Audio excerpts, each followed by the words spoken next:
সবাইকে শুভ তো নববর্ষ। তোমাদের কার কেমন কাটলো এই দিনটা, আর কে কিভাবে তোমরা এই দিনটাকে কাটালা সবাই কমেন্ট করে জানাইও। তো চলো তোমাদেরকে শেয়ার করি আজকে আমার দিনটা কিরকম কাটলো, কি কি করলাম মেলায় গিয়ে, আজকে সব থাকছে এই ভিডিওতে। এই ভিডিওতে তোমরা সবাইকে দেখতে পারবা, শুধু দেখতে পারবা না আমাকে, কেননা আমি ছিলাম ক্যামেরার পিছনে, আমি হলো ক্যামেরাম্যান। আমরা রেডি হয়ে সবাই নিচে নামে পড়লাম। আমাদের বাসা থেকে মেলার দূরত্ব ছিল মাত্র 2 মিনিট। বাসার পাশেই মেলাটা বসেছে, তো আমরা সবাই হাঁটতে হাঁটতে চলে গেলাম। এখানে আমার আব্বু আম্মু, আমার মেয়ে, আমার মেজো বোন, আমার ছোট বোন, আমরা সবাই একসাথে মেলাতে যাচ্ছিলাম। ফাইনালি আমরা মেলার মাঠে চলে এসেছি। এটা যেহেতু ক্যান্টনমেন্টের ভিতরের মেলা, সেহেতু এটা কোনো অত জাঁকজমকপূর্ণ হবে না। এখানে সবগুলো স্টল যেগুলো দেখা যাচ্ছে এগুলো বিভিন্ন ইউনিট থেকে নিয়ে এসেছে। প্রথমে আমরা সবাই মেলাটাকে খুব ভালো করে ঘুরে ঘুরে দেখতেছিলাম, প্রত্যেকটা স্টল খুব ভালো করে ঘুরে ঘুরে দেখতেছিলাম এবং কোথায় কি খেলা হচ্ছে সেগুলো দেখতেছিলাম। একপাশে দেখতেছি যে সবাই গালের মধ্যে লেখালেখি করে নিচ্ছিল, তো আমার বোনেরাও বলল যে ওরাও লেখালেখি করে নিবে, তো ওরাও লেখালেখি করতে বসে গেল। ওরা ওইদিকে লেখালেখি করতেছে আর আমি এদিকে একটু স্টল গুলো ঘুরে ঘুরে দেখতেছিলাম। মেলার সবচেয়ে আকর্ষণীয় জিনিস হলো এই মাটির জিনিসগুলো। মেলার সবচেয়ে আকর্ষণ হলো মাটির জিনিস। তো মাটির জিনিসের স্টলে গিয়ে আমি ঘুরে ঘুরে দেখতেছিলাম, কিন্তু আমি এখান থেকে কিচ্ছু কিনিনি। আমি মনে করি যে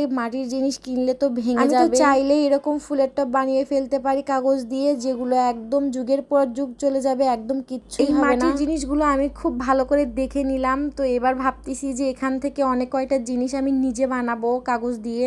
তো তোমরা একটু সাজেস্ট করো যে আমি এখান থেকে কোন জিনিসটা বানাবো নেক্সট টাইম। মাটির জিনিসগুলো দেখে আসার পরে আমরা নাগরদোলাতে উঠতে চলে আসলাম। তো আমার মেয়ে তো খুব বায়না ধরেছে যে সে নাগরদোলায় চড়বে। আমি তো প্রথমে একটু ভয়ে ছিলাম যে ও ভয় পাবে হয়তো, সেজন্য আমি উঠবো না। আমি কিন্তু অনেক ভয় পাই, কিন্তু ও একদমই ভয় পায় না। আমরা 3 বোন নাগরদোলাতে উঠে পড়লাম আমার মেয়েকে নিয়ে, আর নিচে আমার আব্বু আম্মু দেখতেছিল আমাদেরকে। আমি কিন্তু এই নাগরদোলাগুলোতে খুব বেশি ভয় পাই। এই নাগরদোলাতে আমার মেয়ে সবচেয়ে বেশি এনজয় করছে। আমি এত ভয় পেয়েছি যে আমি পুরো টোটালি ভুলে গেছি যে ওকে একটু ভিডিও ক্লিপ নিব। একদমই ওর ভিডিও ক্লিপ নেওয়া হয়নি। আমার আম্মু নিচে থেকে ভিডিও করে দিচ্ছিল আর আমি তো একদম চোখ বন্ধ করেছিলাম। এই মুহূর্তে একটু নাগরদোলাটা দাঁড়িয়েছিল, তো তখন আমি আমার একটা মেয়ের ভিডিও ক্লিপ নিলাম। ওকে জিজ্ঞেস করলাম কেমন লাগলো, ও বললো অনেক ভালো লেগেছে। খেলা শেষ করে আমরা একটু ভাবলাম যে ভিতরের একটু স্টল গুলো খুব ভালো করে ঘুরে ঘুরে দেখি। তো আমরা সবাই মিলে ভিতরের স্টল গুলোতে আসলাম ঘুরে দেখতে। প্রত্যেকটা স্টল এত সুন্দর করে সাজিয়েছে যে কি বলবো, মাশাআল্লাহ অনেক সুন্দর হয়েছে সাজানো। এগুলো বিভিন্ন ইউনিটের বিভিন্ন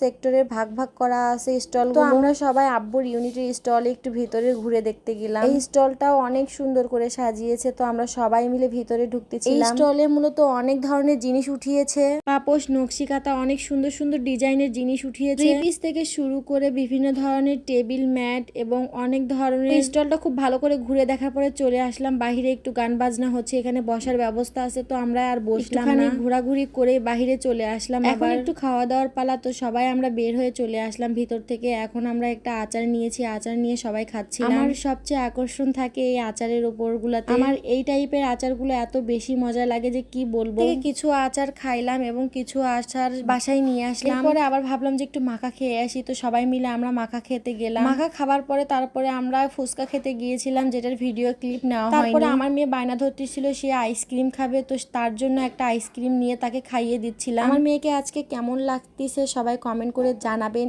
এবং সবাই মাশাআল্লাহ বলতে ভুলবেন না। আইসক্রিম খাওয়া শেষ করে সে এখন উঠবে ট্রেনে। এই ট্রেনে কিন্তু ও একবার উঠেছে, কিন্তু তারপরে আবার বায়না ধরেছে যে সে আবার উঠবে, তো তারপরে ওকে আবার ট্রেনে উঠিয়ে দিলাম আমরা। সে একদমই ভয় পায় না, সে একাই 100। সবাই দেখুন ও কি সুন্দর করে খেলতেছিল ট্রেনে। তারপরে আমরা গেলাম যে একপাশে সাপ খেলা দেখাচ্ছে, তো ভাবলাম সেখান থেকে দেখে আসি। এই সাপ যার যার ইচ্ছা সে হাতে নিতে পারবে। ওনারা বারবার বলতেছিল যদি কেউ সাহসী ব্যক্তি থাকেন তাহলে হাতে নিতে পারেন, সমস্যা নাই। একজন হাতে নিয়েছে, তো উনি একটু প্রথমে ভয় পাচ্ছিল, তারপরে ভালোই সাহস করে হাতে নিল। এরপরে সাপ খেলা দেখে আমরা পুরো মেলাটা আবার খুব ভালো করে ঘুরে ঘুরে দেখলাম, যেগুলোর ভিডিও ক্লিপ আর নেওয়া হয়নি। তারপরে আইসক্রিম কিনে আমরা সবাই খেতে খেতে বাসার দিকে চলে আসলাম, যেহেতু মেলা থেকে বাসার দূরত্ব মাত্র 2 মিনিটেরও কম, তো আমরা চলে আসলাম বাসাতে। আজকের ভিডিওটা এই পর্যন্তই। সবাই ভালো থাকবেন, সুস্থ থাকবেন, আল্লাহ হাফেজ।